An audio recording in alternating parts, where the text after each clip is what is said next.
بسم اللہ الرحمن الرحیم۔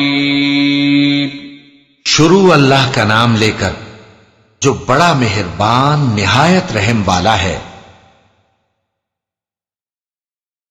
ومن احسن قولا ممن دعا الى الله وعمل صالحا وقال انني من المسلمين۔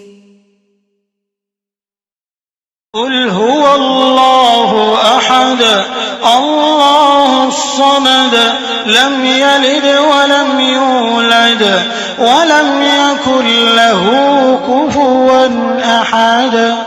کہو کہ وہ معبود برحق جس کی میں عبادت کرتا ہوں اللہ ہے، وہ ایک ہے، اللہ بے نیاز ہے، وہ نہ کسی کا باپ ہے اور نہ کسی کا بیٹا، اور کوئی اس کا ہمسر نہیں۔ والصلاة والسلام على امام المتقين نبينا محمد وعلى آله واصحابه اجمعین والتابعین لهم باحسان الى یوم الدین۔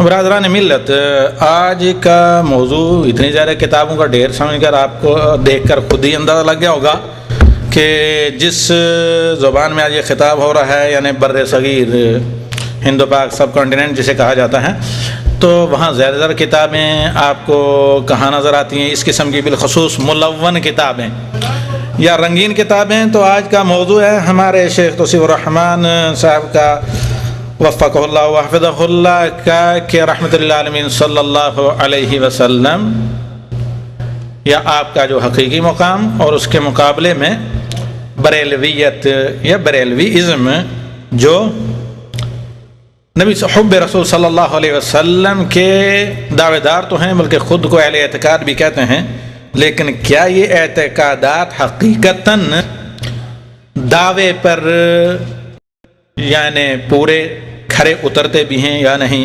اسی موضوع پر ہمارے بھائی آج خطاب کریں گے۔ اللہ تعالیٰ انہیں توفیق دے اور آپ کو جزائے خیر دے تشریف آوری پر۔ فجزاہ اللہ خیراً۔ فلیتفضل مشکور۔ نحمده ونصلي على رسوله الكريم۔ اعوذ باللہ من الشیطان الرجیم، بسم اللہ الرحمن الرحیم۔ قل هو اللہ احد اللہ الصمد لم یلد ولم یولد ولم یکن له کفوا احد۔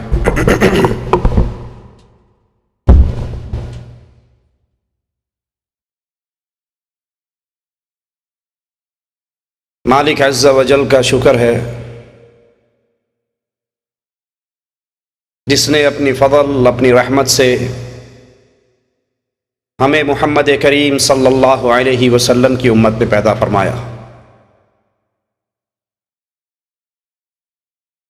اس نبی کے ماننے والا بنایا جس نبی کی شان خود آسمان سے اترنے والا فرشتہ اپنے ساتھی سے پوچھتا ہے کہ یہی وہ محمد علیہ صلاۃ والسلام ہیں، اس کے لیے مثال پیدا کرو، مثال بیان کرو۔ ساتھی فرشتہ کہتا ہے اس نبی کی مثال کہ کسی گھر بنانے والے نے گھر بنایا، اس کو سجایا، اس میں نعمتوں کے دسترخوان بچھائے، اور پھر اپنے ایک آدمی کو باہر بھیجا کہ لوگوں کو اس گھر میں آنے کی دعوت دے۔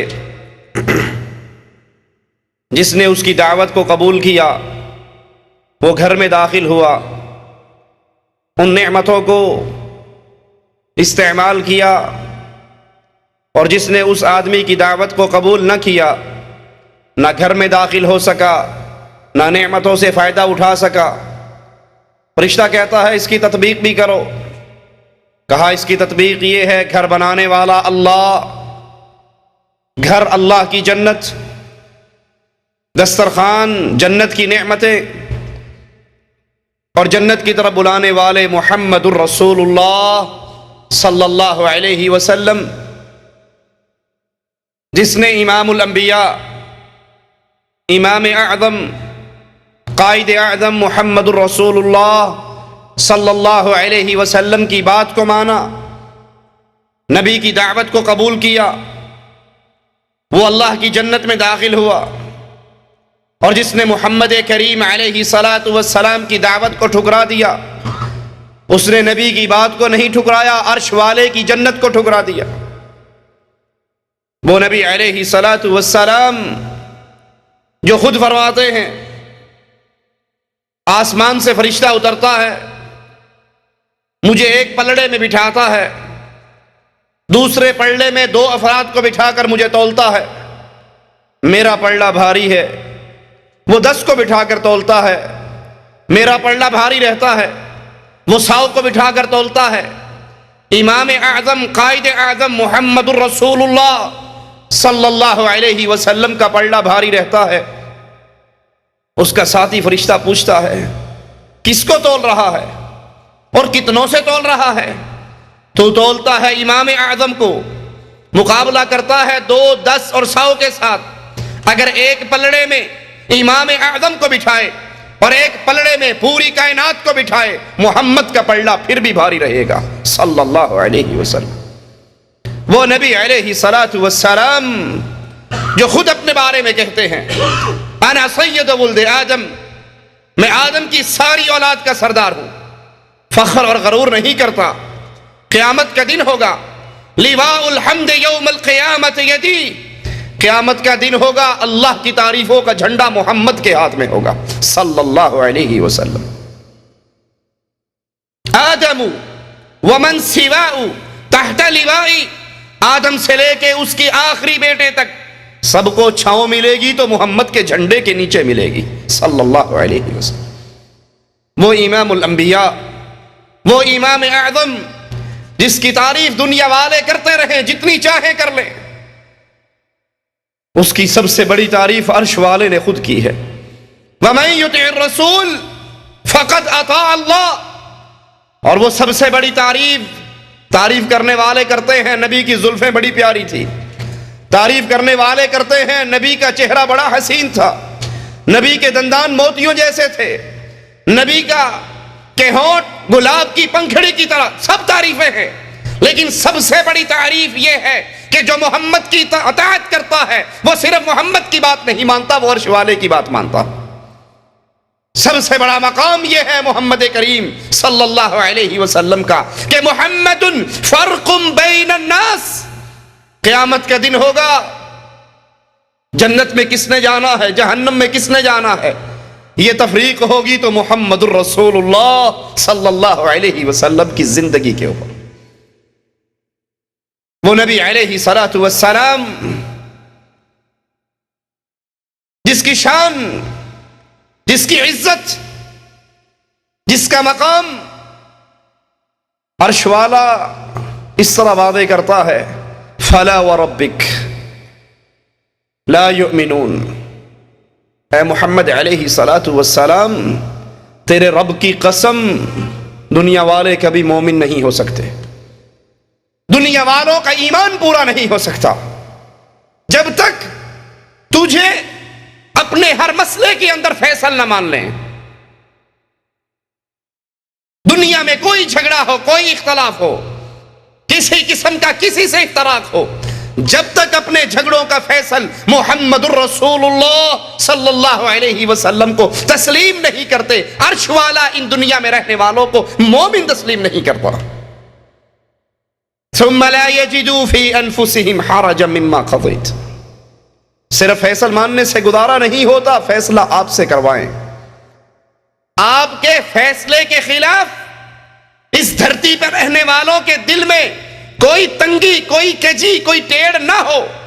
وَيُسَلِّمُوا تَسْلِيمًا، فیصلہ آپ کو مانیں، فیصلہ آپ سے کروائیں، اس فیصلے کے خلاف دل میں تنگی بھی نہ آئے، اور پھر اس فیصلے پہ عمل کر کے دکھائیں، پھر یہ مومن بنیں گے۔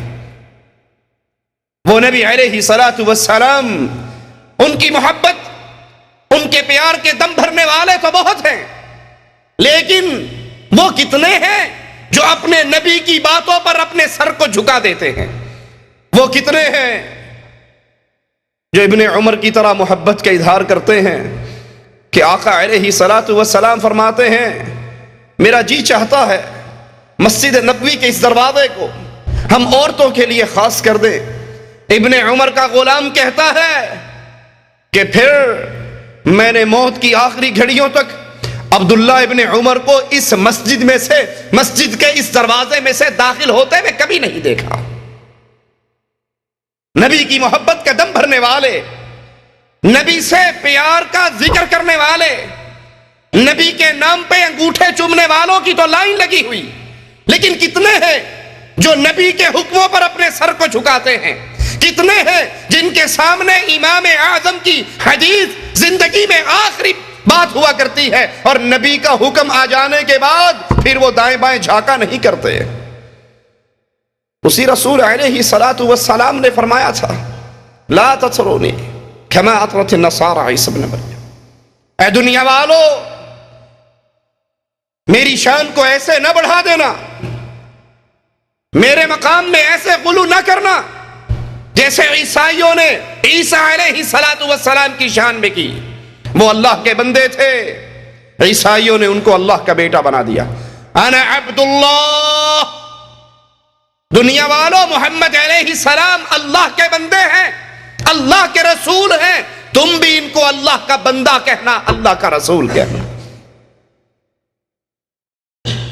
آج جب ہم اپنے معاشرے پہ نظر دوڑاتے ہیں، قبروں کو پوجنے والے، قبروں کا طواف کرنے والے، قبروں پہ سجدے کرنے والے، غیر اللہ کو پکارنے والے، عیسائیوں کے نقش قدم پر چلتے ہوئے جیسے انہوں نے عیسیٰ کو اللہ کا بیٹا بنایا، انہی کے نقش قدم پہ چلتے ہوئے محمد الرسول اللہ صلی اللہ علیہ وسلم کو نور من نور اللہ کہنے والے، مسجد کے منبر و محراب سے آوازیں گونجتی ہیں الصلاۃ والسلام علیک یا نور من نور اللہ، کہ محمد اللہ کے نور کا ٹکڑا ہے،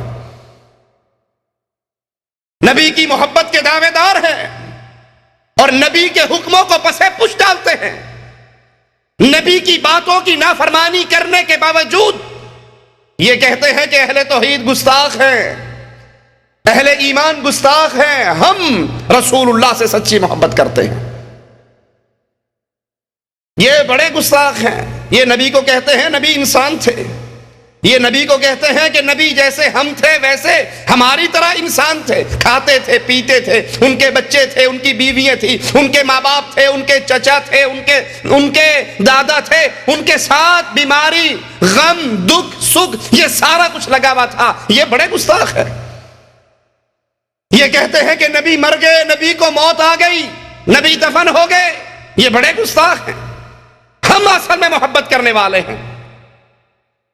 اہل حدیث کے ایک چھوٹے سے خادم ہونے کے ناطے ببانگ توہل یہ بات کہتا ہوں، یاد کر لیجئے، جو محمد کی گستاخی کرتا ہے اللہ کی قسم وہ کافر ہے، مسلمان نہیں ہے، اور جو محمد علیہ السلام کی شان میں غلو کرتے ہوئے ان کو اللہ کے مقام پر بٹھاتا ہے وہ بھی کافر ہے، وہ بھی اسلام سے خارج ہے۔ ہم محمد الرسول اللہ صلی اللہ علیہ وسلم کو ویسے مانتے ہیں جیسے محمد نے خود ہمیں تعلیم دی ہے علیہ السلام۔ اللہ کے نبی علیہ السلام کی توہین کے مسئلے پہ ہم نے پچھلے درس میں قادیانیت کے عقائد بیان کیے تھے کہ مرزا غلام احمد نے کس طرح توہین رسالت کا ارتکاب کیا۔ آج اپنی اسی بات کو آگے چلاتے ہوئے بریلویت کے عقائد کو پیش کرتے ہیں کہ یہ کس طرح محمد الرسول اللہ صلی اللہ علیہ وسلم کی توہین کرتے ہیں، ان کی شان کو بڑھا کر یا ان کے مقام پہ اپنے پیروں کو بٹھا کر۔ وہ سمجھتے ہیں عزت یہ ہے کہ نبی کو رب کہا جائے، عزت یہ ہے کہ پیروں کو نبی کہا جائے۔ یہ ہمارے ہاتھ میں دیوان محمدی، جس کے رائٹر سلطان الکاملین، حجت العارفین، عبد النبی خواجہ محمد یار فریدی، ان کو عبداللہ بنتے ہوئے شرم آتی ہے، یہ اللہ کے بندے بننے کے لیے تیار نہیں ہے، یہ رسولوں کے بندے بنتے ہیں، اور جو اللہ کے ساتھ کسی اور کو شریک کہلاتا ہے ایمان اس میں سے ایسے نکل جاتا ہے جیسے گوندے ہوئے آٹے سے بال کو نکال لیا جاتا ہے۔ یہ کتاب شائع ہوئی ہے ہمدرد کتب خانہ لاہور سے، لکھنے والے کی بھی زیارت کر لیجئے، یہ بابا جی کی شبی یہاں پر چھپی ہوئی ہے، سبز پگڑی والے حضرت تشریف فرما ہیں۔ اس کتاب کا صفحہ نمبر 133 پہ کس طرح رسول اللہ صلی اللہ علیہ وسلم کی شان میں غلو کرتے ہوئے آپ کو اللہ کے مقام پر بٹھاتے ہیں۔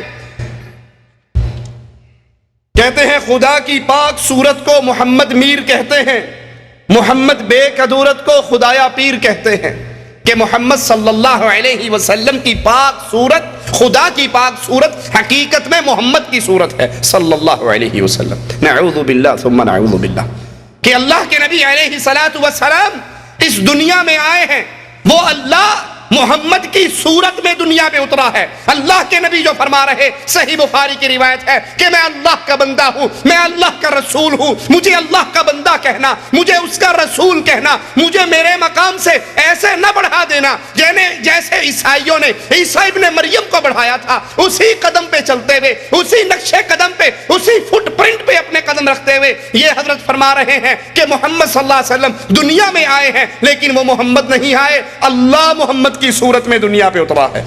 انا للہ و انا الیہ راجعون۔ صفحہ 136 پہ کہتے ہیں سورت رحمان ہے تصویر میرے پیر کی، سورت رحمان ہے تصویر میرے پیر کی، علم القرآن ہے تقریر میرے پیر کی۔ محمد علیہ الصلوۃ والسلام کو پہلے اللہ بنایا، پھر جب شرک کی عادت پڑ گئی تو پھر بریک یہاں تک نہیں لگی۔ عیسائیوں نے صرف عیسیٰ کو اللہ کا بیٹا کہا تھا، لیکن یہاں کہتے ہیں میرا پیر بھی اللہ کی تصویر ہے، اور میرے پیر کا جو کلام ہے وہ اللہ کا کلام ہے، وہ قرآن ہے، وہ اللہ کا کلام ہے، میرے پیر کی تقریر اللہ کی تقریر ہے۔ کیا خدا کی شان ہے، کیا خدا کی شان ہے یا خود خدا ہے جلوہ گر، ملتی ہے اللہ سے تصویر میرے پیر کی۔ انا للہ و انا الیہ راجعون۔ یہ اللہ کے بھی گستاخ ہیں، یہ قبر پرست اللہ کے بھی گستاخ ہیں اور محمد کے بھی گستاخ ہیں صلی اللہ علیہ وسلم۔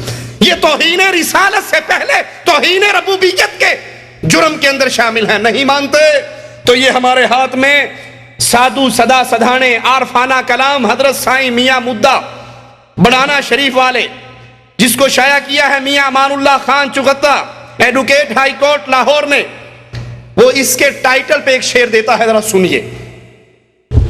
کہتا ہے چوکاں دے وچ بلے باندھے ملاں وچ مسیتاں جی۔ کتے بلے کہاں بیٹھتے ہیں؟ چوک میں۔ مولوی کہاں بیٹھتے ہیں؟ مسجد میں۔ چوکاں دے وچ بلے باندھے ملاں وچ مسیتاں جی، سادو سدا سدھانے جنہ ڈھونڈ لیاں اصلیتاں جی۔ انڈیا والوں جانتے ہو سادھو کون ہوتے ہیں؟ یہ بارڈر پار نہیں ہوتے، ہمارے ہاں بھی ہوتے ہیں۔ آپ سمجھتے ہو صرف آپ کے مندروں میں سادھو ہیں، ہمارے درباروں پہ بھی سادھو ہیں۔ سادھو سدا سدھانے جنہ ڈھونڈ لیاں اصلیتاں جی، میاں مدہ مرشد رب آکھیں پاویں فتوے اعلان شریعتاں جی۔ اپنے پیر کو، اپنے مرشد کو رب کہنا، بھلے اسلام تجھے کافر کہتا رہے پرواہ نہ کرنا، تو شریعت میں کافر ہوگا، طریقت میں ولی اللہ بن جائے گا۔ یہ رسول کے بھی دشمن، رسول کے بھی گستاخ، توہین رسالت کے ساتھ ساتھ توہین ربوبیت کے بھی، توہین الوہیت کے بھی جرم کا ارتکاب کر رہے ہیں۔ کہتا ہے کیا خدا کی شان ہے یا خود خدا ہے جلوہ گر، ملتی ہے اللہ سے تصویر میرے پیر کی۔ صفحہ 147 پہ کہتے خدا کہتے ہیں جس کو مصطفیٰ معلوم ہوتا ہے، خدا کہتے ہیں جس کو مصطفیٰ معلوم ہوتا ہے۔ جس کو آپ خدا کہتے ہو وہ مصطفیٰ ہے، جس کو آپ اللہ مانتے ہو کیا وہ رسول اللہ ہے؟ لا حول ولا قوت الا باللہ۔ خدا کہتے ہیں جس کو مصطفیٰ معلوم ہوتا ہے، جسے کہتے ہیں بندہ خود خدا معلوم ہوتا ہے۔ محمد صلی اللہ علیہ وسلم، تم خدا کو اللہ کہتے ہو، وہ حقیقت میں اللہ نہیں ہے بلکہ وہ مصطفیٰ ہے، اور بندوں کو تم بندے کہتے ہو، یہ بندے نہیں ہے بلکہ ساری انسانیت خدا کے روپ میں دنیا پہ آئی ہے۔ لا حول ولا قوت الا باللہ۔ صفحہ 151 اسی کتاب کا، اس پہ لکھتے ہیں حشر کا منظر پیش کرتے ہوئے، محمد مصطفیٰ محشر میں طٰہٰ بن کے نکلیں گے، اٹھا کر میم کا پردہ ہویدا بن کے نکلیں گے، حقیقت جن کی مشکل تھی تماشا بن کے نکلیں گے، جسے کہتے ہیں بندہ قل هو اللہ بن کر نکلیں گے۔ تو محمد صلی اللہ علیہ وسلم کو بندہ کہتے ہو نا، وہ بندے نہیں بلکہ وہ اللہ بن کر نکلیں گے۔ بجاتے تھے، ہم نے صحیح بخاری کی حدیث آپ کو سنائی کہ اللہ کے نبی نے فرمایا میں اللہ کا بندہ ہوں، اس کا رسول ہوں، تم بھی مجھے اللہ کا بندہ اور رسول کہا کرو۔ کہتا ہے بجاتے تھے انی عبدہ کی بنسری ہر دم، نبی ہر دم کیا کہا کرتے تھے کہ میں اللہ کا بندہ ہوں۔ بجاتے تھے جو انی عبدہ کی بنسری ہر دم، خدا کے عرش پہ انی انا اللہ بن کر نکلیں گے۔ جب عرش سے پردہ ہٹے گا تو رسول اللہ خود اللہ کے روپ میں ہمارے سامنے آئیں گے۔ 156 اسی کتاب کا، رائٹر کا نام محمد یار فریدی۔ اب شعر سنیے، اپنا نام ذکر کرتا ہے شاعر، کہتا ہے گر محمد نے، اس محمد سے مراد شاعر صاحب کتاب بریلوی ازم کا بہت بڑا پیر، کہتا ہے گر مولوی محمد نے محمد صلی اللہ علیہ وسلم کو خدا مان لیا، گر محمد نے محمد کو خدا مان لیا، پھر تو سمجھو مسلمان ہے دغا باز نہیں۔ اگر یہ محمد صلی اللہ علیہ وسلم کو خدا مانتا ہے تو پھر یہ مسلمان ہے، اور اگر یہ خدا سے جدا مانتا ہے تو یہ مسلمان وہی جو آپ کو محرم میں سننے کو ملتا ہے، توبہ توبہ توبہ علی نو خدا اکھنے ہاں، نہ خدا تو جدا اکھنے ہاں، ہمارے علی نہ خدا ہیں نہ خدا سے جدا ہیں۔ یہی بریلویت کا امام کہہ رہا ہے اگر محمد نے محمد کو خدا مان لیا پھر تو مسلمان ہے دغا باز نہیں۔ اگر یہ محمد صلی اللہ علیہ وسلم کو خدا سے جدا مانتے رہے تو پھر سن لیجئے یہ مسلمان نہیں۔ ارے ابو بکر صدیق کو کیا کہو گے جو محمد علیہ السلام کی موت پہ آپ کے ماتھے مبارک کو چوم کر وا نبیہ وا خلیلہ وا صفیہ کہتے ہوئے مسجد میں آئے، عمر ابن خطاب کو کھڑے ہوئے دیکھا، کندھے پہ ہاتھ رکھ کر کہا اجلس یا عمر، عمر بیٹھ جاؤ، اور لوگوں کو مخاطب کر کے کہتے ہیں من کان یعبد محمد فإن محمد قد مات صلی اللہ علیہ وسلم، تم میں سے جو محمد کی عبادت کرتا تھا وہ سن لے محمد مر چکے ہیں۔ ومن كان يعبد الله فإن الله حي لا يموت، اور جو تم میں سے اللہ کی عبادت کرتا تھا اس کے رب کو کبھی موت۔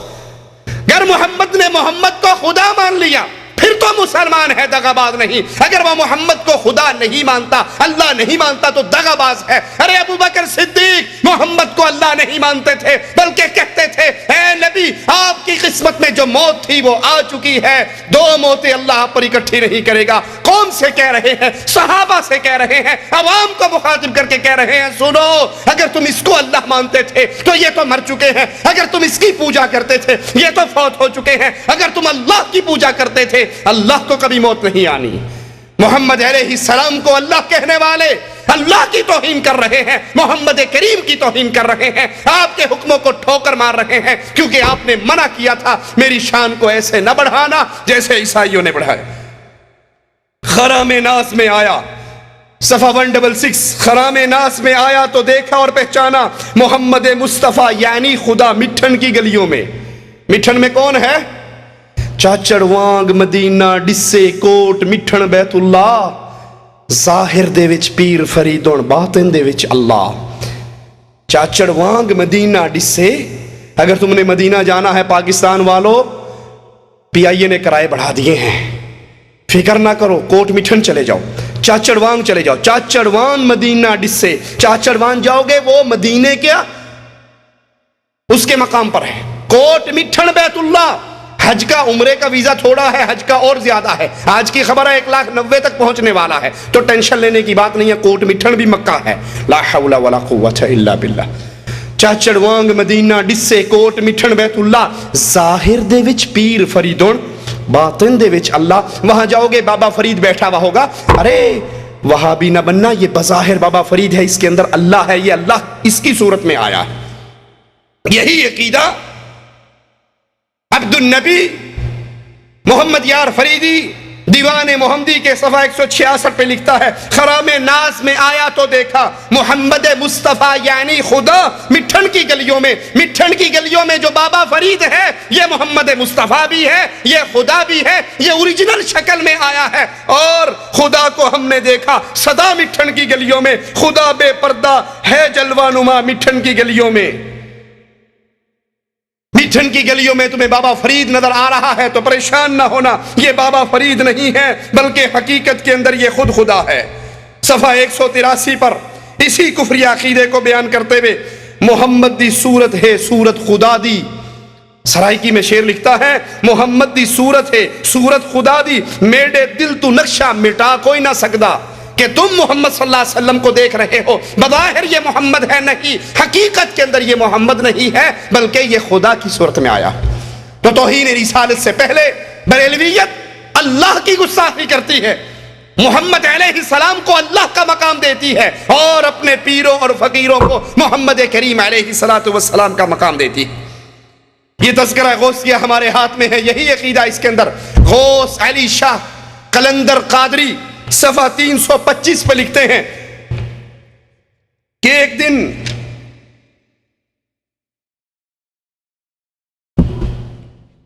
ابو بکر شبلی کی خدمت میں ہمیں گستاخ کہنے والوں، اہل ایمان اور اہل توحید پہ گستاخی رسول کے فتوے لگانے والوں، توہین رسالت کے پرچے کرانے والوں، عوام الناس سے مخاطب ہوں، اللہ کے لیے بازاروں میں ملنے والی ان کتابوں کو خریدو، ان عقیدوں کو پڑھو اور پھر جاؤ ذرا اپنے مولویوں سے اس کی تفصیل تو پوچھو کہ یہ عقیدے لکھنے والا، بیان کرنے والا، سنانے والا، ایسے عقیدے کے حامل کو اللہ کا ولی سمجھنے والا وہ محمد علیہ السلام کا دشمن ہے یا نہیں؟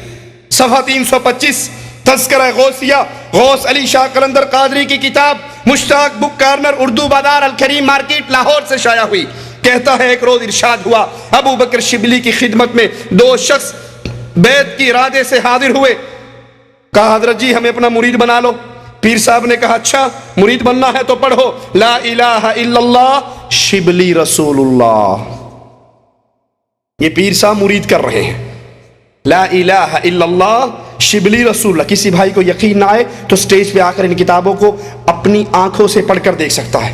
اس نے کہا جی لا حول ولا قوت الا باللہ۔ پیر شبلی نے بھی کہا لا حول ولا قوت الا باللہ۔ اس نے کہا پیر جی تسی کیوں پڑھے ہے؟ کہنا تو کیوں پڑھے ہے؟ کہنا میں تو اس واسطے پڑھے چول دے کول مرید ہونا آ گیا، میں تو آپ کو بڑا اچھا سمجھتا تھا لیکن یہ آپ تو بے وقوف اور پاگل۔ کہا میں نے اس لیے پڑھا کہ جاہل کے سامنے راز کی بات کہہ دی، یہ راز کی بات تھی، جو معرفت کو سمجھتا ہے ان کے سامنے پردے اٹھتے ہیں، میرے سے غلطی ہوگی میں نے جاہل کے سامنے کہہ دی۔ دوسرے سے کہا تو پڑھ لا الہ الا اللہ شبلی رسول اللہ۔ اس نے کہا حضرت میں تو کچھ اور ہی سمجھ آیا تھا، میں نے آپ کو خدا بنانا تھا، آپ رسالت پہ گر گئے، ورے ہی قناعت کر لی، میں تینوں رب منن واسطے آیا سی، تو جوڑا رسول تے ڈگ پیا۔ کہنے لگا شاباش تو بڑی پہنچی سرکار ہے، تو بے تینوں پوری پوری تعلیم دیاں گا۔ حضرت میں تو آپ کو خدا بنانے کے لیے آیا تھا، آپ ورے ہی گر پڑے، رسالت پہ ہی قناعت کر لی، میں تو آپ کو رسالت کا مقام دینے کے لیے نہیں آیا بلکہ میں تو اس سے آگے آپ کو لے جا رہا تھا۔ پیر شبلی کہتے ہیں خوش ہو جاؤ، اس کے جسم پہ تھپکی دیتے ہیں کہ ہم تمہیں تعلیم دیں گے، فکر کرنے کی ضرورت نہیں۔ یہ دوسری کتاب ہمارے ہاتھ میں فوائد فریدیہ، جس کے رائٹر شہباز طریقت شہنشاہ ولایت حضور خواجہ غلام فرید، شائع کیا ہے مکتبہ معین الادب جامع مسجد شریف ڈیرہ غازی خان۔ اس کا صفحہ نمبر 83 ہے۔ 83 صفحے پر رسول اللہ صلی اللہ علیہ وسلم کی توہین کیسے کرتے ہیں یہ آپ نے شبلی پیر کا سنا تھا، اب انڈیا والے کا بھی تذکرہ سن لو۔ یہ خواجہ معین الدین چشتی ہیں، ان کے پاس ایک مرید آتا ہے، کہتا ہے پیر جی مجھے بھی اپنے مریدوں کے سلسلے میں داخل کر لو۔ کہا پڑھو لا الہ الا اللہ چشتی رسول اللہ۔ معین الدین چشتی اپنے مرید سے کہہ رہا ہے اگر تو میرا مرید بننا چاہتا ہے، میرے سلسلے میں داخل ہونا چاہتا ہے تو پڑھ لا الہ الا اللہ چشتی رسول اللہ۔ محمد علیہ السلام اللہ کے نبی کو اللہ کا مقام دیا، رسول اللہ کو اللہ کا مقام دیا اور اپنے پیروں فقیروں کو رسول اللہ صلی اللہ علیہ وسلم کے مقام پہ بٹھایا۔ حسین بن منصور حلاج کے نام سے جو معروف ہے، جس کی تعریف مولوی ذکریہ صاحب بھی کرتے ہیں، اشرف علی تھانوی صاحب بھی کرتے ہیں، احمد رضا خان بریلوی صاحب بھی کرتے ہیں۔ صفحہ 76 پر غلام فرید صاحب لکھتے ہیں کہ کسی نے، ایک شخص نے حضرت کو کہا اے حسین بن منصور کیا تو نے پیغمبر ہونے کا دعویٰ کیا ہے؟ تو حسین بن منصور نے تڑپ کر کہا افسوس ہے تجھ پر، تو نے میری قدر قیمت کو کم کر دیا، میں تو خدائی کا دعویٰ کرتا ہوں۔ کیا تو نے رسول ہونے کا دعویٰ کیا؟ مرزا قادیانی پہ کفر کے فتوے لگا کر سو جانے والوں، مرزا قادیانی کو نبوت کے دعوے پر کافر کہہ کر اپنے سینے کو ٹھنڈا کرنے والوں، تحفظ ختم نبوت کا پرچار کرنے والوں کہ مرزا نے نبوت کا دعویٰ کیا تھا، ہم اس کو کافر قرار دے کر خوش ہو چکے ہیں۔ یہ معین الدین چشتی اپنے مرید سے کہہ رہا ہے پڑھ لا الہ الا اللہ چشتی رسول اللہ، شبلی کہہ رہا ہے پڑھ لا الہ الا اللہ شبلی رسول اللہ، منصور حلاج کہہ رہا ہے کہ مجھے تم پیغمبر کی بات کر کے میری شان کو کم کرتے ہو، میں نے پیغمبری کا دعویٰ نہیں کیا بلکہ میں نے تو خدائی کا دعویٰ کیا ہے۔ اگر مرزا قادیانی اس نے تو اپنے کلمے میں یہ نام نہیں دیا کہ لا الہ الا اللہ مرزا غلام احمد رسول اللہ، وہ تو کہتا تھا کہ میں محمد رسول اللہ کو رسول مانتا ہوں، اس کی اطاعت کرتے کرتے میں بھی ایسے مقام پہ پہنچ گیا ہوں کہ اس کے بعد میں نبی ہوں، میں ڈمی نبی ہوں، میں سٹپنی نبی ہوں، میں اس کی تعلیم کو آگے پہنچا رہا ہوں۔ کھل کر اس نے کلمے میں اپنے نام کا اضافہ نہیں کیا۔ یہ رسول اللہ صلی اللہ علیہ وسلم کی محبت کا چولا پہن کر یہ قبروں پہ سجدے کرنے والے، یہ قبروں کا طواف کرنے والے، یہ قبروں پہ قبے بنانے والے، یہ قبروں پہ داتا کمپلیکس بنانے والے، یہ قبروں کو عرق گلاب سے دھونے والے اپنے پیروں کو مقام محمد پر بٹھا رہے ہیں، اپنے پیروں کو، اپنے بزرگوں کو رسول اللہ صلی اللہ علیہ وسلم کی شان دے رہے ہیں، نبی کا مقام دے رہے ہیں۔ اور اس سے بڑھ کر با یزید بستامی کا جملہ سنیے، اسی غلام فرید کی کتاب فوائد فریدیہ کے صفحہ 73 پر کسی نے با یزید سے کہا قیامت کے دن ہر آدمی محمد علیہ السلام کے جھنڈے کے نیچے ہوگا۔ میں نے آپ کو حدیث سنائی تھی، پیارے نبی علیہ السلام نے فرمایا تھا کہ قیامت کے دن اللہ کی تعریفوں کا جھنڈا محمد علیہ السلام کے ہاتھ میں ہوگا۔ آدم ومن سواء تحت لواء، آدم سے لے کے اس کے آخری بیٹے تک چھاؤں ملے گی تو محمدی جھنڈے کے نیچے ملے گی۔ با یزید بستامی کا قول خواجہ غلام فرید اپنی کتاب فوائد فریدیہ صفحہ 73 پہ لکھتے ہیں کہ کسی نے کہا حضرت قیامت کے دن ہر آدمی محمد علیہ السلام کے جھنڈے کے نیچے ہوگا، تو با یزید بستامی نے کہا کہ نہیں، میرا جھنڈا محمد کے جھنڈے سے بڑا اور زیادہ ہوگا۔ انا للہ و انا الیہ راجعون، وہ محمد علیہ السلام جس کا ایک صحابی، جس کا ایک ساتھی، جس کا ایک شاگرد عمر ابن خطاب رضی اللہ عنہ وارضا تورات کا ایک ورقہ مل جانے پر خوش ہوتے ہیں کہ موسیٰ کی کتاب مل گئی، پڑھ رہے ہیں، نبی کی عدالت میں آ رہے ہیں، یار غار بیٹھے عمر ابن خطاب کے چہرے کو دیکھتے ہیں، اپنے نبی کے چہرے کو دیکھتے ہیں، نبی کے چہرے کے بدلتے ہوئے تیور دیکھ کر برداشت نہیں کر سکتے اور کہتے ہیں اے عمر، گم پائے تجھے گم پانے والیاں، مر جائے تجھے یاد کرنے والیاں، تجھے تیری ماں تجھ پہ روئے تجھے گم پائے، میرے نبی کے چہرے کو نہیں دیکھتا۔ عمر ابن خطاب دیکھتے ہیں محمد کریم علیہ السلام کا چہرہ غصے سے سرخ ہو چکا ہے، اس تورات کے ورقے کو پھینک دیتے ہیں، آواز لگاتے ہیں رضیت باللہ ربا وبالاسلام دینا وبمحمد نبیا صلی اللہ علیہ وسلم۔ امام اعظم قائد اعظم کہتے ہیں اے خطاب کے بیٹے، اے تورات پڑھنے والے، اے موسیٰ کی کتاب میں اپنی پیاس کو بجھانے والے، لو بدع لکم موسیٰ فاتبعتموہ وترکتمونی لضللتم عن سواء السبیل، آج موسیٰ زندہ ہو کر آ جائے، اے تورات پڑھنے والے، تو مجھے چھوڑ کر موسیٰ کے پیچھے چلنے لگ جائے تو سیدھی راہ سے گمراہ ہو جائے گا۔ لو کان موسیٰ حیا ما وسعہ الا اتباعی، آج موسیٰ زندہ ہو جنت میں جانا چاہے تو موسیٰ کو بھی محمد کی غلامی کرنی پڑے گی صلی اللہ علیہ وسلم۔ وہ نبی تو یہ تعلیم دے، وہ نبی تو اپنے شاگردوں کو ایسا ٹرین کرے کہ ابن عمر حج کا احرام باندھتے ہوئے اعلان کرتے ہیں لوگوں میں حج تمتع کی نیت کرتا ہوں۔ لوگ کہتے ہیں تیرا بابا امیر المؤمنین تو منع کرتا ہے، جواب میں کیا کہتے ہیں؟ من ابی۔ کبھی سوچا ہے من ابی کا پنجابی میں ترجمہ کیا ہے؟ پیو کون ہوتا ہے؟ باپ کون ہوتا ہے؟ من ابی، بابا کون ہے؟ نزل الشریعہ علی محمد وما نزل الشریعہ علی ابی. اور لوگوں مجھے میرے باپ کا حوالہ دینے والوں، مجھے میرے باپ کی بات سنا کر محمد کی سنت سے روکنے والوں صلی اللہ علیہ وسلم، سنو جبرائیل قرآن لے کر میرے بابا پر کبھی نہیں آیا، جب بھی آیا ہے فاطمہ کے بابا پر آیا ہے، وہ حسنین کے نانے پر آیا ہے، وہ عائشہ کے شوہر پہ آیا ہے. مجھے میرے باپ کی دلیل نہ دو، میرے باپ کا قانون نہیں چلتا، یہاں قانون چلتا ہے تو قاسم کے بابا کا چلتا ہے صلی اللہ علیہ وسلم. اس کے شاگردوں کے ایمان کی تو یہ کیفیت تھی. سائل کہتا ہے اس مسئلے پہ کیا کہتے ہو؟ کہا میں کیا کہوں، امام الانبیاء نے یوں کہا ہے. سائل کہتا ہے میں نے سنا ہے کہ شاید ابو بکر عمر نے تو یوں کہا ہے. تم نے اپنے پیروں کا نام کلموں میں شامل کر لیا، کہیں لا الہ الا اللہ شبلی رسول اللہ، کہیں لا الہ الا اللہ چشتی رسول اللہ، کہیں لا الہ الا اللہ اشرف علی رسول اللہ، اور ادھر فقط نبی کی حدیث کے مقابلے پر ایک حدیث ایک قول کسی اور کا. اور بھی کون ہے جس کے بارے میں امام الانبیاء خود عرش والے سے کہتے ہیں ربا کائنات کے ہر بندے کے احسانات کا بدلہ اتار دیا ہے، صدیق اکبر کے احسانوں کا بدلہ محمد نہیں اتار سکے صلی اللہ علیہ وسلم. اور بھی کون ہے جس کے بارے میں نبی کہتے ہیں لو کان بعدی نبیا لکان عمر، اگر نبوت باقی رہتی تو خطاب کا بیٹا نبی بن کر آتا. سائل کہتا ہے آپ حدیث رسول بیان کرتے ہو، میں نے سنا ہے شاید ابو بکر عمر تو یوں کہتے ہیں. جواب میں صحابی رسول فرماتے ہیں ڈرتا ہوں قریب ہے کہیں آسمان سے تجھ پہ پتھروں کی بارش نہ ہو جائے. میں حدیث رسول پیش کرتا ہوں اور تو مقابلے پر ابو بکر عمر کی بات پیش کرتا. اسلام، ایمان، قرآن، شریعت، نبی کی حدیث کے مقابلے پر کسی کی بات کو قبول کرنے والے کے ایمان کا انکار کرتی ہے.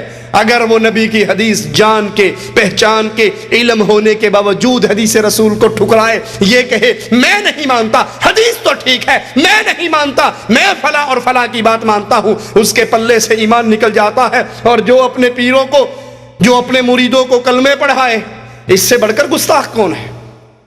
آج تک بر صغیر کے اندر جماعت اہل حدیث صرف اپنی صفائییں ہی دیتی رہی کہ ہم گستاخ نہیں ہیں، ہم نبی سے محبت کرنے والے.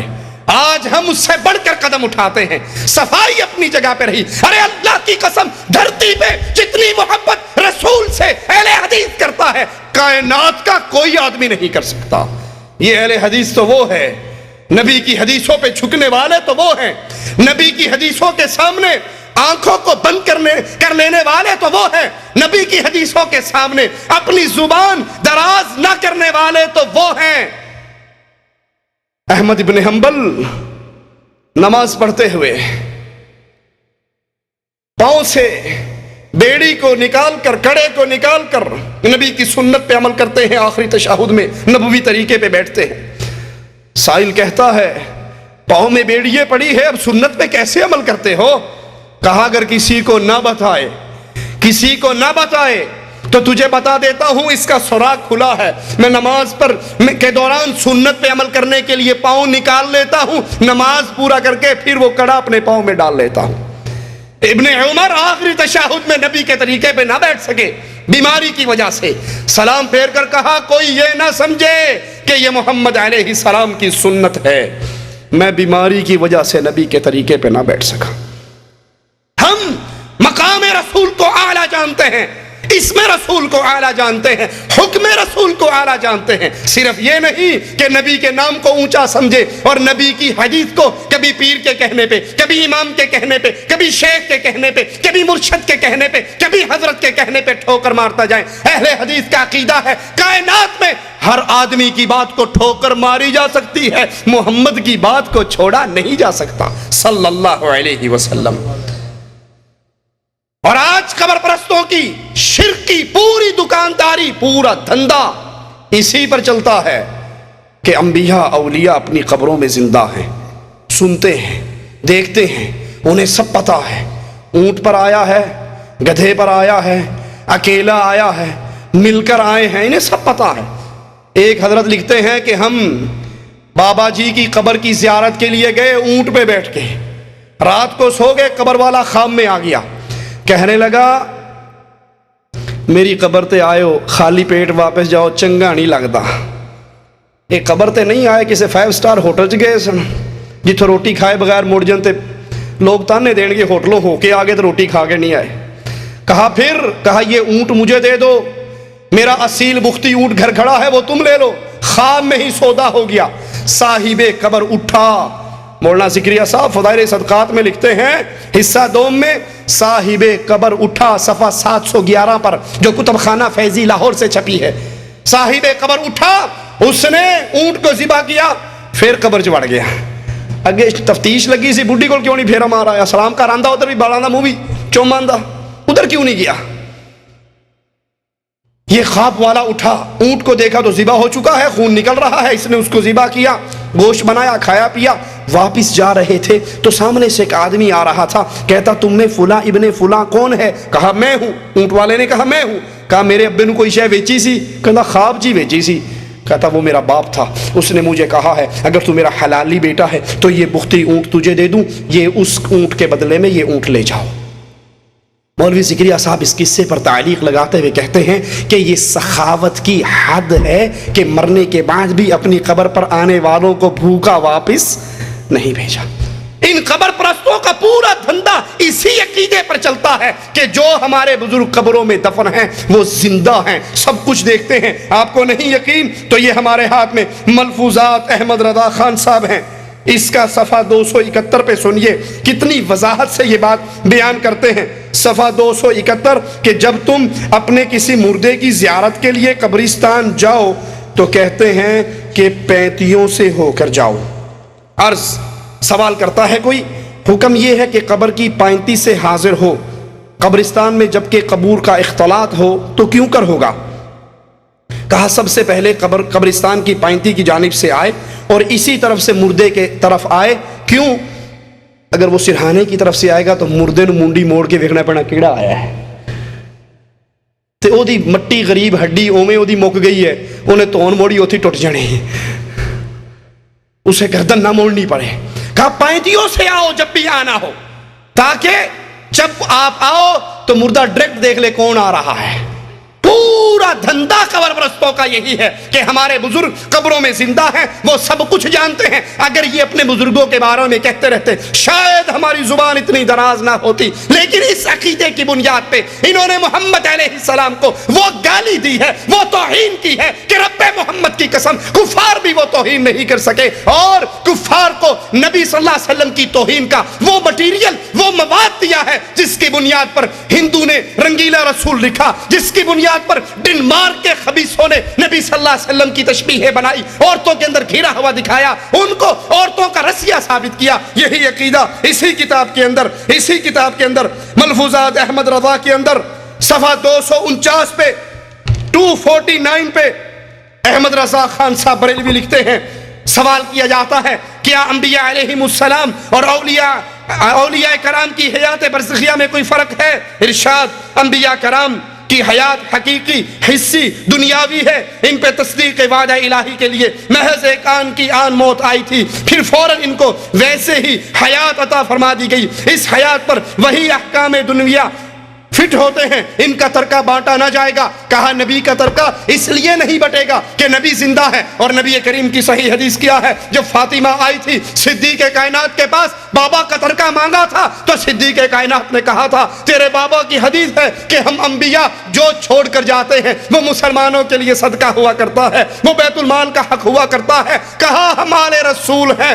صدیق کے آنکھوں سے آنسو گر پڑے کہ آل رسول پہ تو میری جان بھی قربان ہے, لیکن کیا کروں, تمہارے بابا کی حدیث ہے کہ جو صدقہ چھوڑ کر, جو نبی چھوڑ کر مرتا ہے, نبی کی وراثت تو علم ہے, اس کے علاوہ مال جو نبی چھوڑ کر جائے وہ امت کے لیے صدقہ ہوا کرتا ہے. کہا نہیں, نبی کا ترکہ اس لیے نہیں بٹتا کہ وہ مرے نہیں, زندہ ہے. ان کی ازواج کو نکاح حرام ہے, نبی کی ازواج کو نکاح اس لیے حرام نہیں ہے کہ نبی کریم زندہ ہے. نبی کی ازواج کے ساتھ نکاح کرنا اس لیے حرام ہے کہ جو نبی کی بیوی ہے وہ امت کے مسلمانوں کی ماں ہے, اور ماں سے نکاح کرنا جائز.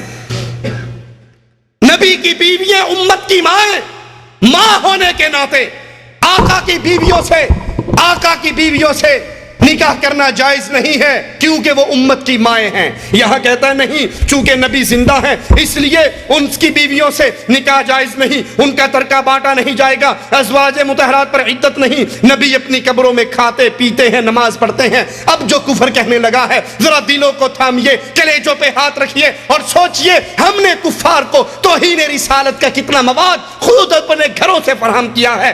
احمد رضا خان صاحب کہتے ہیں, بلکہ سیدی محمد بن عبد الباقی زرقانی فرماتے ہیں انبیاء اپنی قبروں میں زندہ ہیں, ان کی قبروں میں ان کی بیویوں کو پیش کیا جاتا ہے جن سے وہ شباشی کرتے ہیں. انا للہ و انا الیہ راجعون, انا للہ و انا الیہ راجعون. نبی کی اتنی بڑی توہین, نبی کی اتنی بڑی گستاخی, عشق رسالت کا چولا پہن کر, محبت رسول کا پردہ اوڑھ کر نبی کے اوپر اتنی بڑی توہین, نبی کے اوپر اتنا بڑا الزام, نبی کی اتنی توہین کی یہ جسارت وہ کر رہے ہیں جو نبی کا نام آتا ہے تو انگوٹھے چومتے ہیں, جو نبی کا نام آتا ہے تو کھڑے ہو جاتے ہیں, جو بظاہر نبی سے محبت کا ایک چولا پہن کر عوام کو کھلے ہوئے شرک کے اندر گرا رہے ہیں. اپنی اس قبر پرستی کے پورے سسٹم کو چلایا ہی اس پر جاتا ہے کہ ہمارے بزرگ, ہمارے انبیاء اور اولیاء اپنی قبروں میں زندہ ہیں, یہ غوث ہیں, یہ قطب ہیں, یہ ابدال ہیں, ان سے جو مانگو یہ حاجتیں پوری کرتے ہیں. اور میرا ایک ہی سوال ہے, اگر نبی زندہ ہے, نبی کو موت نہیں آئی, ایک لمحے کے لیے آئی اور پھر دوبارہ زندہ ہو گئے, تمہیں اس بات کا شعور ہو گیا فاطمہ کو اس کا شعور کیوں نہ تھا؟ فاطمہ کیوں نبی کی وفات کے 6 مہینے تک, 6 مہینے بعد تک فاطمہ زندہ رہی لیکن کسی نے فاطمہ کے چہرے پہ مسکراہٹ نہیں دیکھی؟ تمہیں تو پتہ لگ گیا کہ نبی قبروں میں زندہ ہیں, ان کی بیویاں پیش ہوتی ہیں, ان سے شباشی کرتے ہیں. لا حول ولا قوت الا باللہ, انا للہ و انا الیہ راجعون. یہ بات بلال کو پتہ کیوں نہیں لگی؟ بلال نے مدینہ کیوں چھوڑ دیا تھا؟ بلال نے اذان دینی کیوں چھوڑ دی تھی؟ وہ کیوں کہا کرتے تھے مجھے رسول کا چہرہ نظر نہیں آتا, اشہد ان محمد رسول اللہ کہتے ہوئے میں کس کو دیکھوں؟ میں آج کے بعد اذان نہیں دوں گا. رسول اللہ صلی اللہ علیہ وسلم کی توہین کرتے ہوئے یہ کتاب تذکرہ غوثیہ, اس کا صفحہ نمبر 178 پہ ایک عقیدہ بیان کرتے ہیں, ذرا سنیے. ایک روز جناب قبلہ کے حضور میں منشی فضل الرسول صاحب نے 2 سوال کیے. ان سوالوں میں سے ایک سوال یہ تھا کہ اول کون ہے, کامل کون ہے؟ پہلا سوال کہ دنیا میں کوئی کامل ہوا ہے یا نہیں. یہ صوفیہ کی اصطلاحات میں آخری درجے کی اصطلاح ہے کامل. فنا فی الرسول, فنا فی الشیخ, فنا فی اللہ کرتے کرتے کرتے جو آخری سٹیپ ہے صوفیہ کے درجات میں وہ کامل کا درجہ ہے. پوچھا گیا کہ کامل کون ہوا ہے, کتنے کامل ہوئے ہیں دنیا میں آج تک؟ غوث, قطب, ابدال, یہ سارے آپ نے نام سنے, ان میں آخری سپرلیٹیو ڈگری جو ہے وہ کامل کی ڈگری ہے. اب غوث علی شاہ قلندر قادری 178 صفحے پر اپنی کتاب میں کہتے ہیں کہ اول تو کوئی کامل ہوا ہی نہیں, حتیٰ کہ رسول اللہ صلی اللہ علیہ وسلم بھی کامل نہ تھے. انا للہ و انا الیہ راجعون. اگر محمد علیہ السلام کامل نہ تھے تو پھر اللہ نے ان کی زندگی کو دنیا والوں کے لیے آئیڈیل کیسے بنا دیا؟ کامل ترین ہستی, ایمان میں, عقیدے میں, توحید میں, دعوت میں, اخلاق میں, معاملات میں اگر کوئی کامل ترین ہستی ہے تو محمد الرسول اللہ. کوئی امام ہے مدینے کے امام کو دیکھے, کوئی خامد ہے عائشہ کے خامد کو دیکھے, کوئی بیٹا ہے آمنہ کے بیٹے کو دیکھے, کوئی یتیم ہے عبداللہ کے یتیم کو دیکھے, کوئی تاجر ہے خدیجہ کے تاجر کو دیکھے, کوئی قائد ہے بدر کے قائد کو دیکھے. دنیا کی کوئی زندگی کا کوئی ایسا شعبہ نہیں ہے جس کے اندر محمد رسول اللہ آپ کے لیے قیامت تک آنے والے آخری انسان کے لیے کامل ترین نمونہ نہ ہو. اسی لیے تو مالک کہتا ہے اے محمد علیہ السلام, ہم نے اے دنیا والوں تمہارے لیے محمد علیہ السلام کی زندگی اسوہ حسنہ ہے. زندگی کا ہر فیلڈ, زندگی کا ہر معاملہ, وہ تجارت کا ہو, معیشت کا ہو, معاشرت کا ہو, شادی کا ہو, موت کا ہو, غمی کا ہو, امامت کا ہو, نماز کا ہو, زندگی میں کوئی مسئلہ نہیں جس کے اندر امام الانبیاء ہمارے سامنے نمونہ نہ ہو اور وہ اپنے معاملے میں کامل نہ ہو. نبی کی اتنی بڑی توہین کہ نبی بھی کامل نہیں ہوئے، صوفیاء میں کوئی کامل کے سٹیج پر نہیں پہنچا، حتیٰ کہ رسول اللہ بھی کامل نہیں، اللہ کے نبی اپنے ایمان کے اندر کامل، انسانیت میں کامل۔ کسی نے آ کر کہا تھا عائشہ رضی اللہ تعالی عنہا سے، محمد کریم کا اخلاق کیا ہے؟ مومنوں کی ماں نے کہا تھا تو نے قرآن نہیں پڑھا؟ کہا قرآن تو پڑھا ہے، کہا پورا قرآن محمد کا اخلاق ہے صلی اللہ علیہ وسلم۔ اللہ کے نبی علیہ الصلوۃ والسلام پر یہ جملے کہنا آپ کی توہین ہے، آپ کی شان کو کم کرنا ہے۔ اسی لیے رسول اللہ صلی اللہ علیہ وسلم نے فرمایا آذان سنو، جو مؤذن کہے وہ تم بھی کہو، اور پھر اس کے بعد دعا پڑھو، میرے لیے مقام وسیلے کا سوال کرو۔ جنت کا سب سے اعلیٰ ترین مقام مقام وسیلہ ہے، جو مالک عز و جل نے اپنے بندوں میں سے صرف ایک کو دینا ہے، اور مجھے امید ہے وہ ایک بندہ محمد الرسول اللہ صلی اللہ علیہ وسلم۔ زندگی کا کوئی شعبہ نہیں جس میں ہمارے امام، ہمارے قائد، ہمارے نبی علیہ الصلوۃ والسلام ہمارے لیے اسوہ حسنہ نہ ہو، آپ کی زندگی ہمارے لیے نمونہ نہ ہو۔ رسول اللہ صلی اللہ علیہ وسلم کی مزید توہین کرتے ہوئے یہی تذکرہ غوثیہ کا رائٹر غوث علی شاہ قلندر قادری ایک قصہ بیان کرتا ہے، ذرا سنیے۔ کہتے ایک روز ارشاد ہوا، جب ہم جوالا پور سے چل کر ہردوار میں پہنچے تو سردن ناتھ جی سے ملاقات ہوئی، نہایت خاطر مدارت کی، اپنے مکان پہ ٹھہرایا، یہ ہندو کا مہمان بنا، اس نے اس کو بٹھایا، دونوں وقت عمدہ کھانا کھلایا، لیکن جب عبادت کا وقت آیا ان کا ہندوؤں کا تو یہ کہتا ہے غوث علی شاہ قلندر قادری کہ ہم بھی دھوتی باندھ، گشکا لگا، کمنڈل ہاتھ میں لے کر ہندوؤں کی اس اشنان کرنے کے لیے ہم بھی جا پہنچے۔ ایک ہندو نے پوچھا تم کون ہو؟ ہم نے کہا برہمن۔ پوچھا کون سے برہمن؟ ہم نے کہا کنوجوے۔ بولا تمہاری چوٹی کہاں گئی؟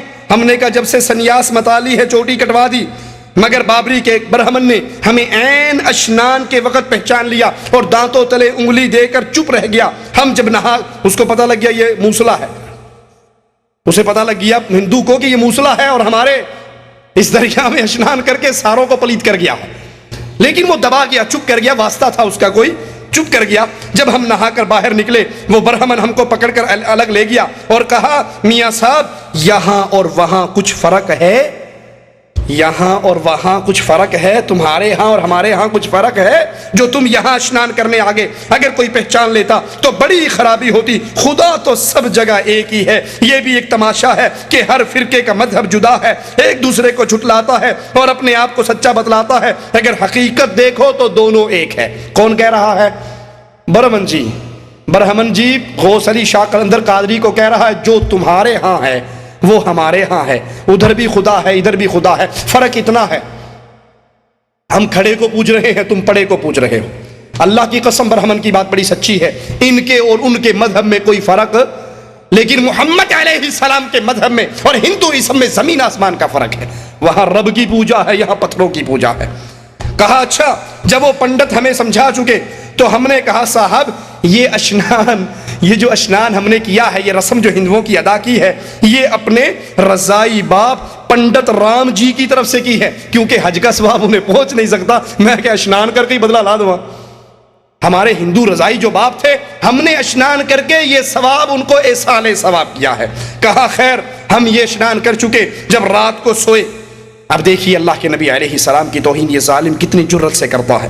جب رات کو سوئے آخری شب میں خواب دیکھا کہ عین دریائے گنگا کے اندر، عین دریائے گنگا، یہ مذہبی تہوار ہے نا دریائے گنگا میں اشنان کرنا، ہندوؤں کی مذہبی علامت ہے، اور مسلمانوں کو کفار کی مذہبی عیدوں میں شامل ہونے سے منع کیا گیا یا نہیں؟ من تشبہ بقوم فہو منہم۔ کہا کہ جب عین رات ہوئی دریائے گنگا کے اندر، ایک طرف دیکھتا ہوں کہ محمد رسول اللہ صلی اللہ علیہ وسلم اور آپ کے پورے صحابہ کرام تشریف فرما ہے، محفل سجی ہوئی ہے دریائے گنگا میں، رسول اللہ ہیں، آپ کے صحابہ ہیں۔ دوسری طرف دیکھتا ہوں مہاراج سری کرشن جی اپنے رفیقوں کے درمیان موجود ہیں، ایک طرف نبی کا سٹیج لگا ہوا اور ایک طرف ہندوؤں کے رہنما سری کرشن جی کا سٹیج لگا ہوا، اور ایک محفل جمی، کرشن جی نے رسول اللہ صلی اللہ علیہ وسلم سے کہا کہ آپ ان کو پیر غوث علی شاہ قلندر کو سمجھائیے کہ یہ ہماری دریا میں آ کر اشنان کرتے ہیں۔ تو اللہ کے نبی صلی اللہ علیہ وسلم نے نعوذ باللہ ثم نعوذ باللہ اس ہندو سے کہا، اس مہاراج سے کہا کہ جناب مہاراج آپ ہی ان کو سمجھائیے، ہم نہیں سمجھاتے، آپ ہی سمجھائیے۔ تو مہاراج نے مجھ کو بلایا اور کہا سنو برخوردار، تمہارے ہاں کیا کچھ ہے نہیں جو دوسروں کے ہاں ڈھونڈتے ہو، ہم سارے ایک ہی منزل کی طرف، جنت کی طرف جا رہے ہیں اور راستے جدا جدا ہیں۔ اب اللہ کے نبی اور کرشن جی دونوں دریائے گنگا میں موجود ہیں۔ یہ ایک ہندو کہتا ہے نبی کو اپنے مرید کو سمجھاؤ یہ ہمارے میلے میں کیوں آتا ہے، نعوذ باللہ نبی نے اسی ہندو سے کہا کہ میں نہیں سمجھاتا، تو خود اس کو سمجھا۔ تو کہا کہ یہ راستے جدا جدا ہیں، ہندو بھی جنت کے راستے پہ جا رہا ہے، مسلمان بھی جنت کے راستے پہ جا رہا ہے۔ اور اللہ کے نبی نعوذ باللہ اس کفر کو سن کر پھر خاموش رہے، حالانکہ محمد کریم صلی اللہ علیہ وسلم نے تو فرمایا تھا اگر کوئی یہودی، اگر کوئی عیسائی اس دھرتی پہ زندہ ہے اور میری نبوت کا سنتا ہے اور مجھ پہ ایمان نہیں لے کر آتا تو وہ سیدھا جہنم کے اندر جاتا۔ اپنے اس جھوٹے خواب کو ثابت کرنے کے لیے رسول اللہ صلی اللہ علیہ وسلم اور ہندوؤں کے کرشن جی کو ایک دریا میں اکٹھا کر کے اللہ کے نبی علیہ الصلوۃ والسلام کی توہین کرتا ہے، حالانکہ نبی کریم صلی اللہ علیہ وسلم وہ عظیم ترین ذات ہے کہ نبی کی نبوت کے اعلان کے بعد کائنات میں کوئی دین نہیں ہے جس دین کو قبول کرنے والا جنت میں جا سکے۔ یریدون لیطفئوا نور اللہ بافواہہم واللہ متم نورہ ولو کرہ الکافرون هو الذی ارسل رسولہ بالہدی ودین الحق لیظہرہ علی الدین کلہ۔ نبی کا دین تو آیا ہی اس لیے ہے کائنات کا ہر دین مٹ جائے اور محمد کا دین غالب آ جائے۔ صفحہ 257 پر لکھتے ہیں مقام توحید، اس توحید سے مراد لا الہ الا اللہ والی توحید نہیں، بلکہ اس توحید سے مراد صوفیوں کی توحید کہ ہر چیز کے اندر وہی ہے، ہر چیز ایک ہی ہے، پتھر بھی وہی ہے، مورتی بھی وہی ہے، مسجد میں دیکھو تو ہی تو، ادھر دیکھو تو ہی تو۔ کہتا ہے مقام توحید و ینگ رنگی میں یہ دونوں شانیں یعنی ابلیس لعین اور محمد الرسول اللہ صلی اللہ علیہ وسلم ہم وزن ہیں، ہم سنگ ہیں۔ توحید کے مقام پہ ابلیس اور محمد صلی اللہ علیہ وسلم نعوذ باللہ دونوں برابر ہیں، دونوں اکٹھے ہیں۔ انا للہ و انا الیہ راجعون۔ یہ اللہ کے نبی علیہ الصلوۃ والسلام کی توہین ہے کہ شیطان لعین کو اللہ کے نبی علیہ الصلوۃ والسلام کو دونوں کو ایک مقام دیا جا رہا ہے کہ جو شیطان لعین ہے مقام توحید کے اندر وہی رسول اللہ صلی اللہ علیہ وسلم ہے۔ لا حول ولا قوت الا باللہ۔ کہتے ہیں کہ ہمارا ایک مرید شیخ جلال حج کرنے کے بعد مدینے میں پہنچے، نبی صلی اللہ علیہ وسلم کی قبر پہ پہنچ کے سلام کہا تو اللہ کے نبی نے کہا اپنے بدعتی پیر کو ہمارا سلام کہنا، اپنے بدعتی پیر کو۔ اور اللہ کے نبی صلی اللہ علیہ وسلم کی حدیث کیا ہے کہ جو کسی بدعتی کو سلام کہتا ہے وہ اسلام کی بلڈنگ کو گرانے میں اس کی مدد کرتا ہے۔ بدعتی کو سلام کہنا جائز نہیں اسلام کے اندر۔ اور یہ پیر غوث علی شاہ قلندر قادری رسول اللہ صلی اللہ علیہ وسلم کی توہین کرتے ہوئے آپ پر الزام لگا رہا ہے کہ ہم نبی کی قبر پہ گئے تو نبی نے اندر سے آواز لگا کر کہا کہ اپنے بدعتی پیر کو سلام کہنا۔ یہ کشف المحجوب ہمارے ہاتھ میں ہے، بابا علی حجویری کی، اس کا صفحہ نمبر 268 ہے۔ 268 پہ رسول اللہ صلی اللہ علیہ وسلم کی توہین کرتے ہوئے ایک ظالمانہ روایت پیش کرتا ہے، ذرا سنیے اور ان بڑی بڑی چادروں میں چھپے ہوئے اسلام دشمنوں کے چہرے کو دیکھیے۔ کہتا ہے کہ رسول اللہ صلی اللہ علیہ وسلم کی نظر زید کی بیوی پر پڑی۔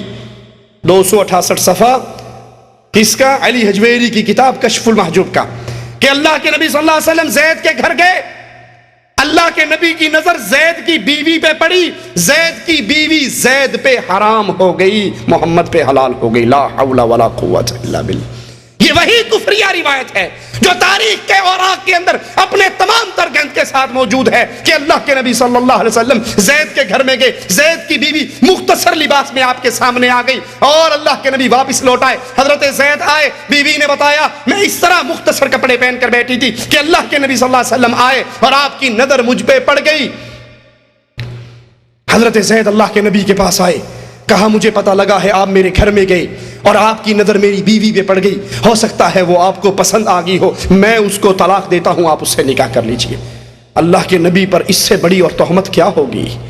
نبی کے پاس ایک عورت بیعت کرنے کے لیے آئی، اپنے ہاتھ کو پردے کے پیچھے سے آگے کیا، آقا کی نظر انگلی کے پوریوں پہ پڑی، کہا عائشہ اس عورت سے کہو اپنے ہاتھ کو پیچھے کر لے، محمد نام محرم کی طرف نگاہ نہیں اٹھایا کرتا صلی اللہ علیہ وسلم۔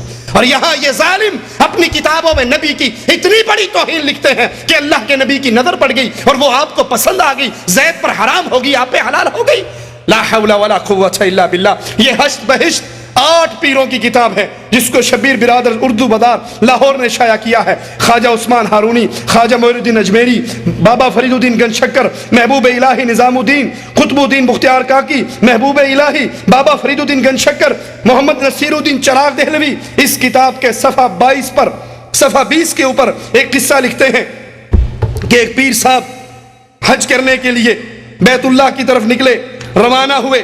جس روز خواجہ ابراہیم توبہ کی، جس قدر آپ کے پاس غلام تھے ان کو آزاد کیا، حج کے لیے روانہ ہوئے، ہر قدم پہ 2 رکعتیں ادا کرتے، 14 سال کے عرصے میں خانہ کعبہ پہنچے تو کیا دیکھتے ہیں کہ بیت اللہ اپنی جگہ پہ ہے ہی نہیں ہے۔ آخری توہین رسالت کا آخری نمونہ دکھا کے بات ختم کرتا ہوں۔ 14 سال تک یہ پھٹیک پھگت کے بیت اللہ بڑے آتے، کعبہ ہی کوئی نہیں سی، کوٹھا ہی کوئی نہیں ہوتے۔ یہ بڑا پریشان بھی کعبہ کہنوں گیا، بڑے پریشان ہوئے، کعبہ کہاں ہے؟ آپ کو حیرت ہوئی، آواز آئی اے ابراہیم صبر کر، کعبہ ایک بڈھی کی زیارت کرنے کے لیے گیا ہے، کعبہ ایک بڑھیا کی زیارت کرنے کے لیے گیا ہے۔ لوگوں سے پوچھا کہاں گیا؟ لوگوں نے کہا صبر کرو ابھی آ جائے گا۔ کہا گیا کہاں ہے؟ کہا ادھر نو گیا ہے۔ بڑے کھلے روڈ سر کے کعبہ ٹرتا جا رہا، ویل لگے سنے نو۔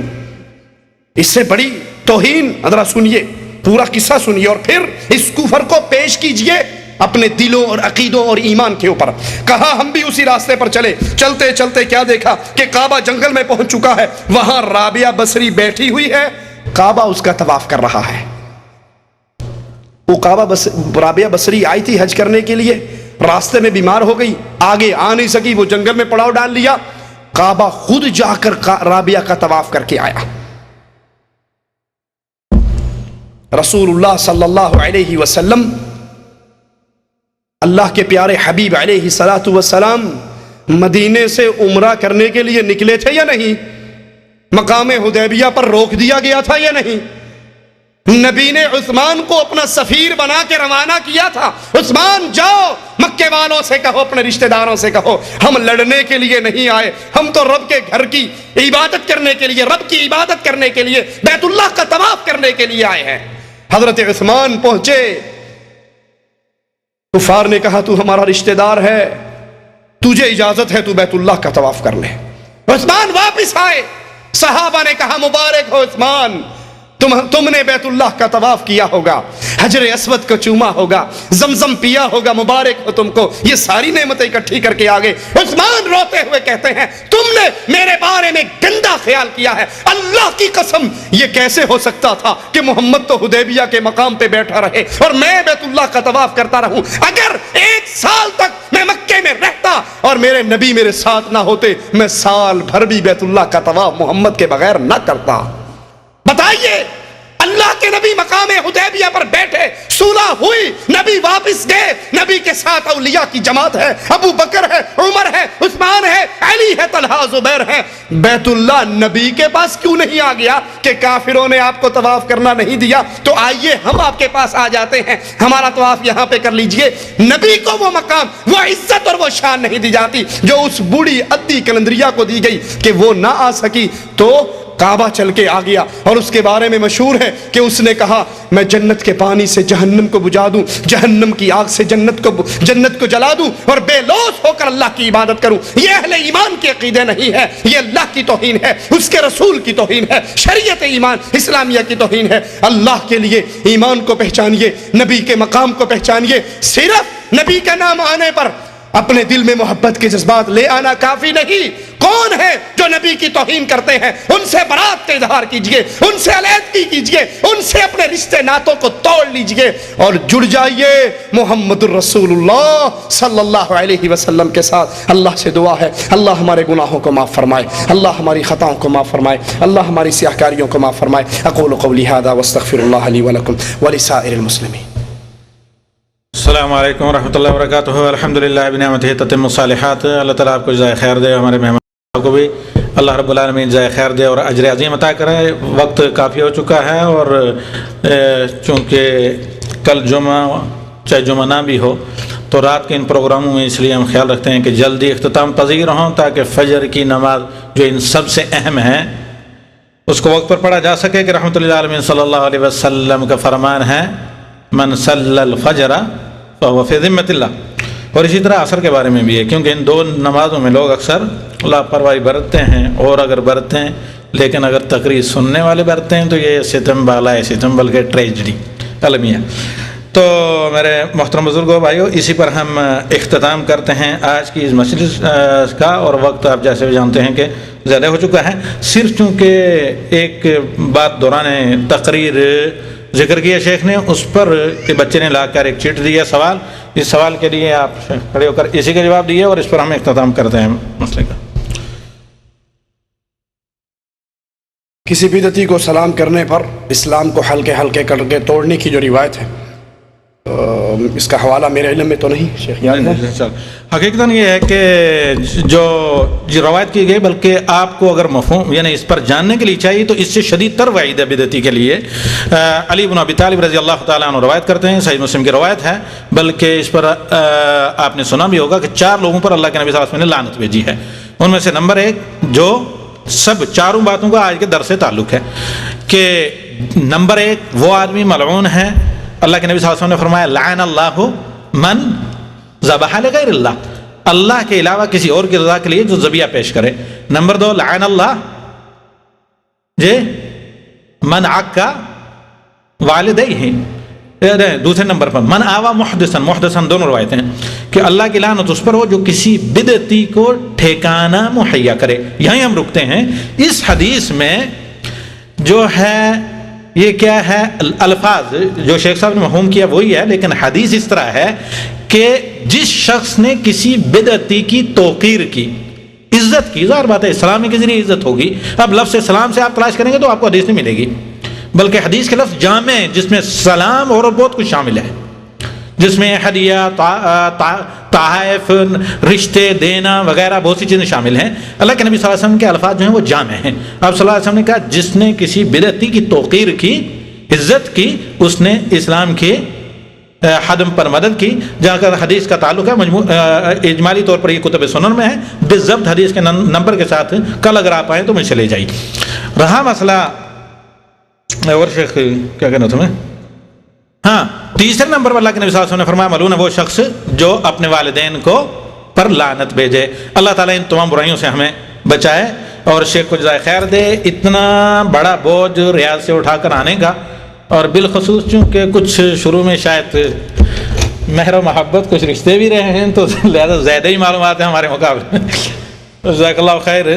تو آئندہ اس سلسلے کو ہم جاری رکھیں گے اور پھر افہام و تفہیم کے ذریعے آئندہ شیخ کی ملاقات کے لیے کوئی دوسرا موضوع انشاءاللہ طے کیا جائے گا.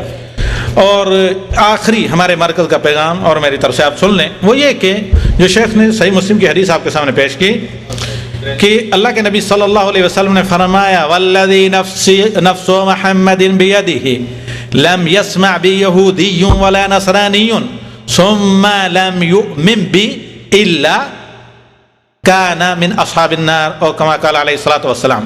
کوئی یہودی اور نصرانی جو میرے بارے میں سنے پھر مجھ پر ایمان لائے تو وہ جہنمی ہوگا.